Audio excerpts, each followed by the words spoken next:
Welcome back, good people. Just had to do a two-parter because, as you probably know, when I dropped the gearbox off, we had to wait for it to get installed. And thanks to my good, when I say now friend, because we initially started speaking about the car, and now that he's been so deep into the car, we became really good and close friends. Wax Racing, he's managed to get the gearbox on pretty much that evening. However, the rest of the car needed to go back together as well, so that's the suspension, subframe, arms, you name it. All basically the full bottom end had to go back on the car, but I'm glad to see that the sealant job that he's done is back to OEM spec. Unfortunately, the previous sealant job was not OEM spec whatsoever, and it needed to be completely redone. So that's where we're off to now, so fingers crossed you're seeing it live, if you will, because now that the gearbox is on, we're quietly confident on the box, but Stephen's followed every instruction set out by Dodson to the letter, so I've got no reservations. But at the end of the day, it's his first ZF box. He's done DSG box, things like that in the past, but it's first ZF box, so it's a little bit of a different beast, many of you'll know. Should have some pictures in that as well of the build going ahead. He done it in record time as well, so fingers crossed. We need to do the Wax is doing all the top up of the fluids. We need to drain the final drive fluid, because that was drained, sorry, and top that up, fill it up from scratch, which is Wax is going to do, and do the rest of the fluids in that as well. So Wax has done pretty much the majority of the work on this car now, due to obviously the previous place not being up to scratch. So we've done that now, so all going well. We're going to see the first start today, and we're going to see how it performs. We're going to do the gearbox adaptations, and we're going to see what it can do. We have to do light throttle for the first, I'll say, 100 miles, so we can't do anything spicy today, but we want to check that gearbox is settled in nicely, so we're going to run it through the gears, run it up and down, and then hopefully, fingers crossed, we'll know by the end of that if the gearbox is good. Like I said, I've got no reservations about it working, but obviously we'll see how it goes. So anything can happen, if I'm honest. But yeah, if everything goes well and it settles in well, we're looking at a gearbox that can hold serious power. Looking at 1200 plus Newton meters to the wheels. It's going to be, that gearbox is probably going to be stronger than the rods in the car at this point, but we'll see. I have got IRP rods in the car, rods and pistons, so which are the best of the best diamond range, so all going well, we should be good. But we're on the way to Wax's now, we're going to see how we can go on. You can probably see my fuel gauge is creeping on the lower end, so I may have to top up as well. I'll check in with you guys once we get there, but I just wanted to give you an update on what's going on and why there's like a new vlog, if you will, but it's because obviously we had to wait for the box to get installed. So we're going to go down now, do the final touches. I'm going to set up the e-fuel content sensor, because you probably know why that is, which is going to get used later on, and I'm going to do that to the can check unit that I've got. So a little bit of wiring there, nothing too crazy, a little bit of plumbing, if you will, and then I've got to wire that to the can check unit on the other end and to the e-fuel sensor on the fueling end. So there's plenty of good stuff coming, and then we're going to drop it off to the next place, which is going to be the biggest surprise of them all, I would say. I mean, don't get me wrong, it's pretty surprising so far, but I think this one's going to be aesthetically probably the best place and the best place we can take it to. So we're going to meet him today, and this is the chap that's going to be doing some of the aesthetic work on the car, if you will, the look of the car on the outside.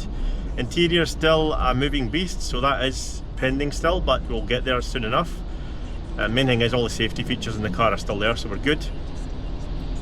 So we'll crack on with that. I will keep in touch with you guys, and I'm going to pause the video now, and hopefully next time I start it again we'll be in the unit and we'll be talking to Wax. See you soon.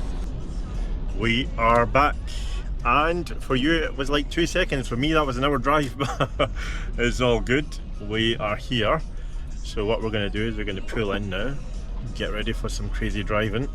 Oh damn, let's go. Oh, this is tight, let's go. Oh yes, easy. Okay, and we are here to the big man. Let's go see what he's up to.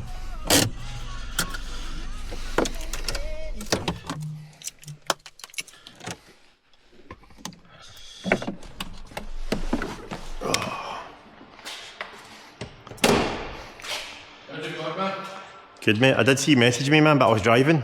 Aye, that's all good. I went to show you my camera number. Aye, so I had the lead round with the kids, so they were playing, and I just thought I'd come down and see you, as soon as they left. Aye, that's alright, man. So we're nearly there. Gear oil to go in. Right. I've spun the engine a good couple of times, Good. so we're not far away from starting this. Okay, man, nice. Yeah, I'm sweating. Solid block of wood there. That's actually a new engine this for the car shows. I need to charge you for that 2x4. I mean, that's a solid piece of wood. It's looking good. Only thing I've got to do is tighten one exhaust clamp. Right. Because that was getting a wee bit difficult there, so I'll crack on with other stuff, and while oil's filling up, I'll sort that out. Cool. You know what I mean? And exhaust 1 or 2 rubbers at the back, that's it. Nice. And then right at the back box. So what's the plan to fill it up here, bring it to the other unit, put it in the ramp, and then... Well, I'm going to do a nut and bolt, well, I said I'll do a nut and bolt check here. Because I've already, everything is quite tight in that, I'm just getting nip everything up. That's right, that's right. You know what I mean? Because that'll be the last time that's getting touched, so a lot of that stuff anyway, so it makes sense. I just need to double check the drive shaft bolts, the prop shaft bolts. Right. They've already got Loctite on them anyway, but just they need that wee extra nip. Aye, same as last time. Aye, just all that kind of stuff just needs wee nips here and there. Suspension just to go over it. Is that an old brake wear sensor? No, that's the one that's going back on it. Oh, right, fair enough, I know what it's right, cool. So, I got my VCDS just in case the auto tell doesn't have the option. it usually does. Autel usually is quite good that way. Right, Autel fair get enough. the snap on for that. I got my, not Otis, I wish I had Otis, I've got my OBD11 and I've got that, and I thought... Autel's usually alright, Autel does me good. So unfortunately, this wasn't the previous garage, this was another garage that did some wiring here for me. I know the interior's a mess, don't remind me. So I'm tidying it up. I wasn't happy at all with how they wired it. They basically just wrapped it and put some electrical tape on it. That's not what I call a good job at all. So what I'm doing is I'm putting one of these nice little connectors on there, which is pre-solder, which has got solder in it. And what I'm going to do is I'm going to wrap these wires together. And then, give me a wee second, if you haven't used these before, these are brilliant. Okay, fold the wire back on itself. There we go, so we can bend it. Take another wire that needs to connect. This is actually the wire to control my exhaust valves, as my exhaust valves are vacuum led now. Right, okay. Fold that back over. I'm going to take this blue thing now. Hopefully it fits. And run it over the top of it. Twist it, twist it, twist it. The main thing is we get the section into the solder.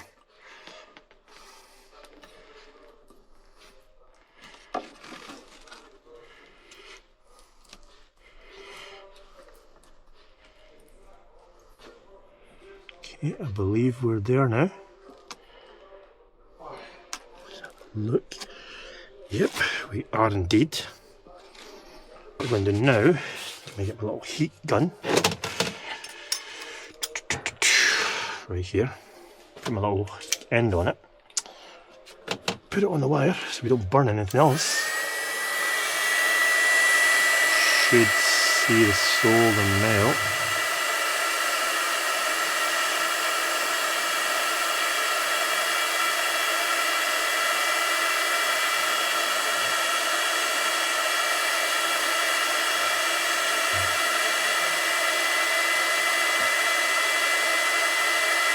And there we go, you can see the solder melting.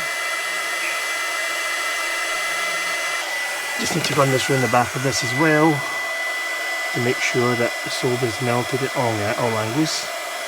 And so as the connector, and this will create a waterproof seal around it. Okay, cool. So you can see this is a cigarette lighter. Not happy also that the garage decided to cut the wire. So I don't understand why people do this. Garages always do this. Not all garages, of course, but they always cut wires right next to the connector. Like, what is the point? Now, if I ever need to repair that wire, there's nothing left on the wire to repair it, which is annoying. You should like cut the wire at least, halfway along, rather than bloody always right at the tip of a connector, like halfway. Always makes sense. But yeah, that's waterproof, tight, and solid. Solder's melted across both of them. That now I'm much more happy with. So I'm going to run out some what do you call it, heat resistant tape on it. Since this is already waterproof, you don't need electrical tape on top of this, and we're going to make the wiring look a bit more OEM. Is it going to give us grief? Is it on? No. It is not. Yes. Okay. Am I good to go? Aye. What's the wee pray?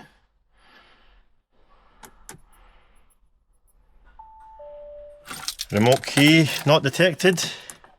It says battery in this key, isn't it? 2 seconds.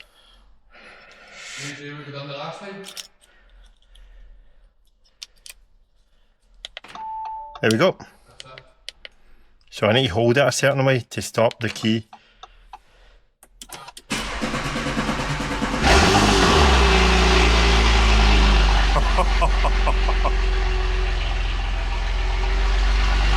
Jesus!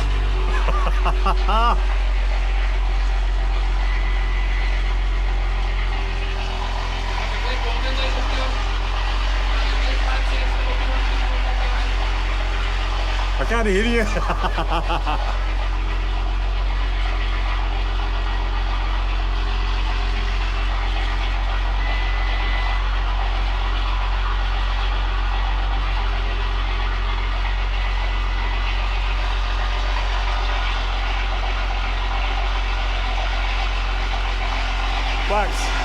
Wax. I can see the gearbox temperature's on here. The gearbox temperature's on here. 15 degrees now. That's right, you're going to get it right up to temperature. Right, okay.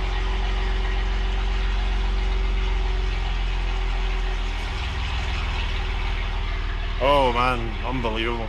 Unbelievable. The noise.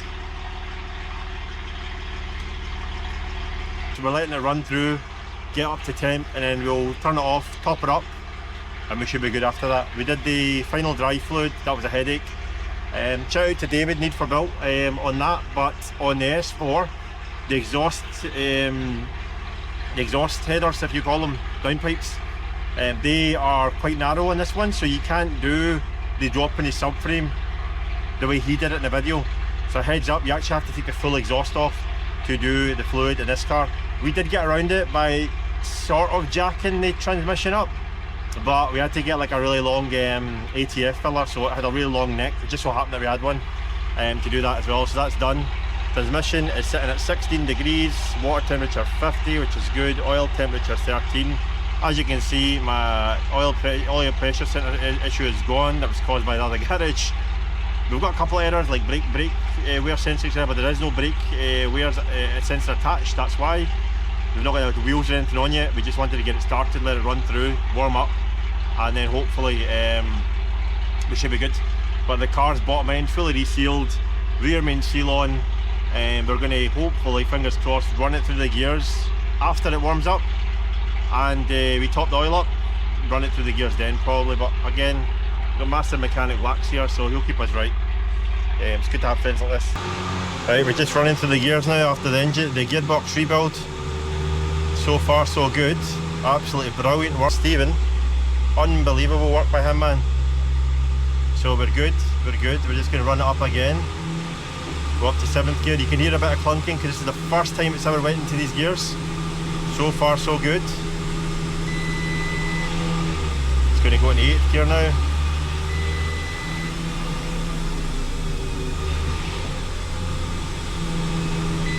Just going to bring the speed down as well. Let the gears drop themselves. Don't worry, brake fault is fine, the car's not got any wheels on it, so we've got bigger fish to fry. That's fine.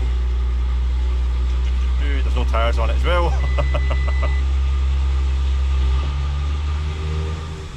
And the gears. Still clunking a wee bit, but no issues. Let's let it run. Run.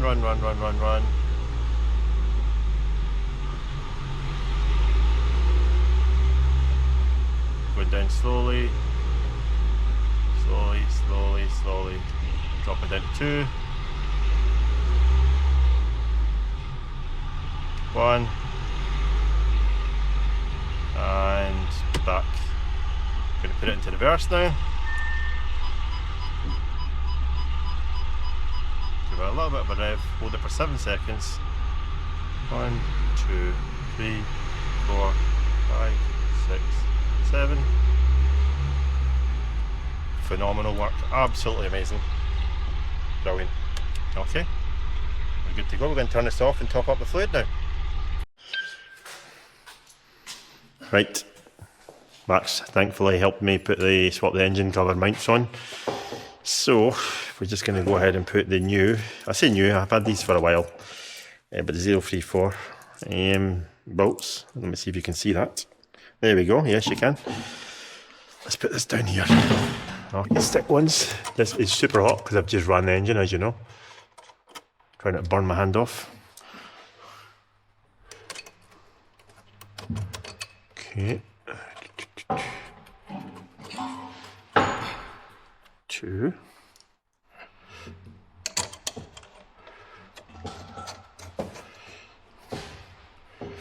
Right, oh, I messed up. I think this is it here. Let's give it a bash. Yep, 13. Max, got it. Got it. Cheers, man. This is the baby ratchet.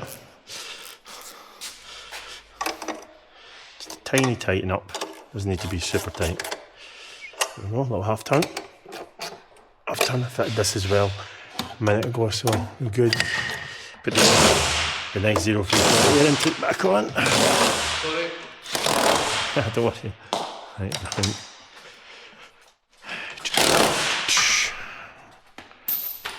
Now we need to get the lovely cover.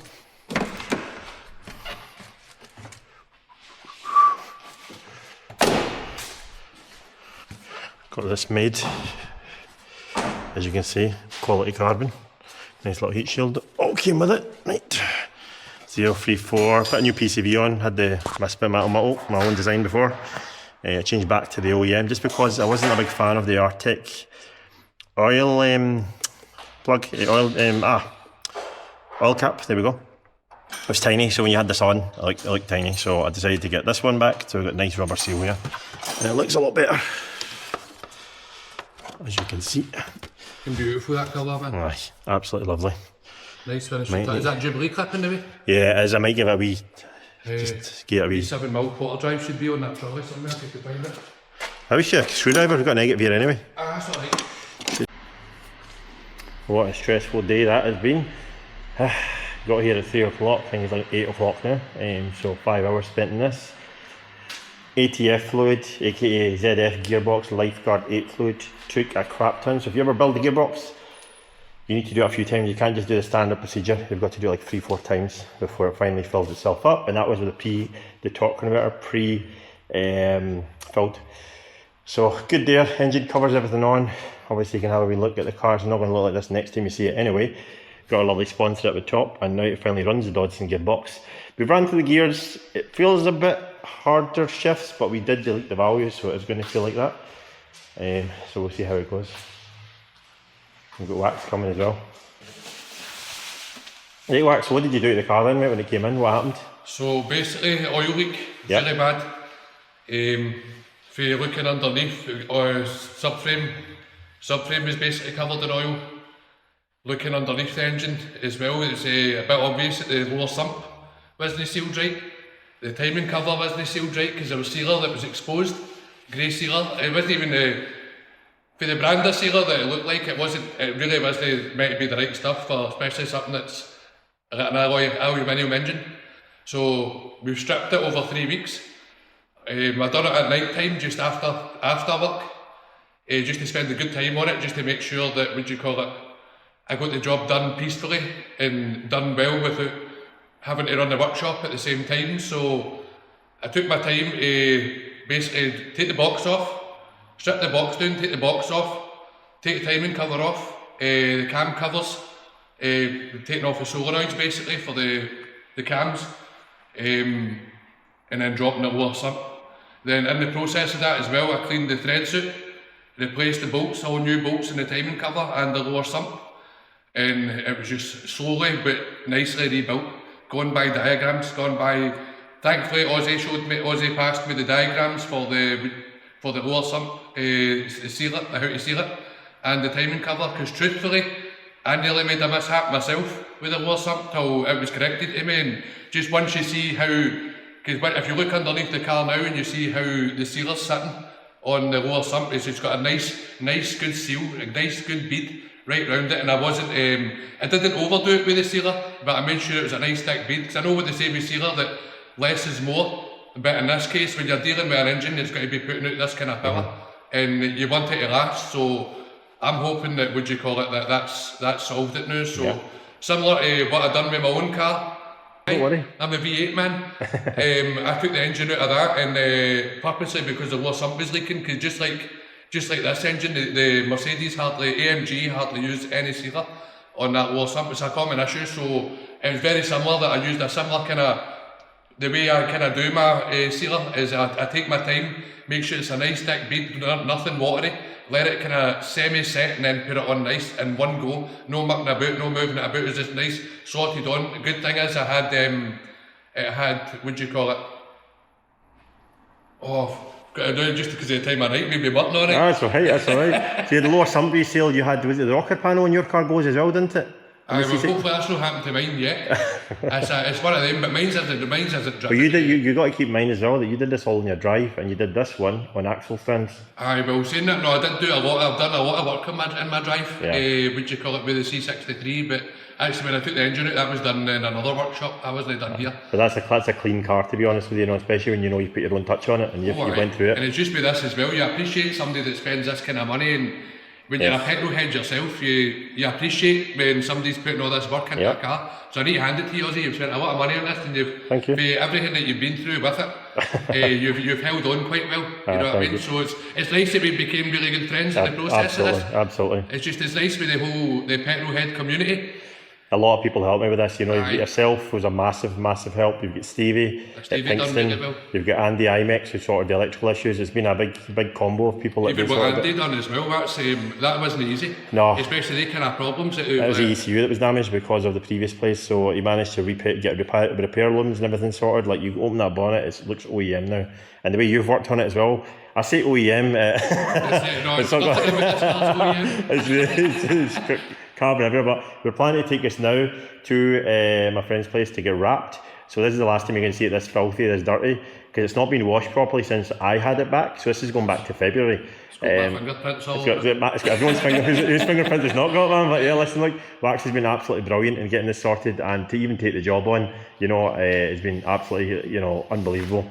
So having friends like that in the community. That's what you do this for. See, when I became a mechanic, because when I had two E46 BMs and I had to fix them, I constantly had to fix it myself, and that's how you pick up. You want to make sure that nobody else has to go through that. Absolutely. You know what I mean? So we're at the end now, hopefully. So we're going to take this now. We're going to go for a drive. We're going to do the gear adaptations on the way. Hopefully the gearbox learns the new values and learns the new clutch positions. It is sounding really clunky, but it is going to do that once you do the adaptation. So because of how tight this is, the Wax's unit is a little bit tight to get out of, so he's going to take it in the car and basically pull it out the drive. We'll get a wee video of that happening, and we'll see you at the next one. But next time you'll see this car, it'll be wrapped. But big thanks to Wax for sorting that out. Right. And one other thing he did as well was he changed the oil over. So we were running 5W30, which was just generic TPS stuff, and we just did that for the running to get the engine running. Now the engine's ran in, it's done about 750 miles, I believe, in total. It was leaking the whole time, but it was alright. 500 miles, apologies, and that's the engine ran in, so we're good to go. But again, the gearbox needs to be running now, so we're going to do that on the way. So should be about 50-100 miles in the gearbox, but I'll see you guys soon.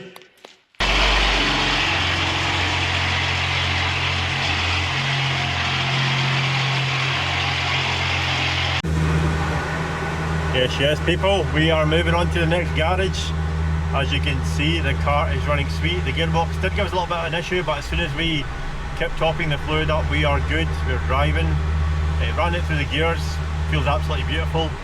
We're going to check the bottom end of the engine once we get to the place, just to double check there's no leaks. But absolutely buzzing with this. Really well done to Stephen with his hard work.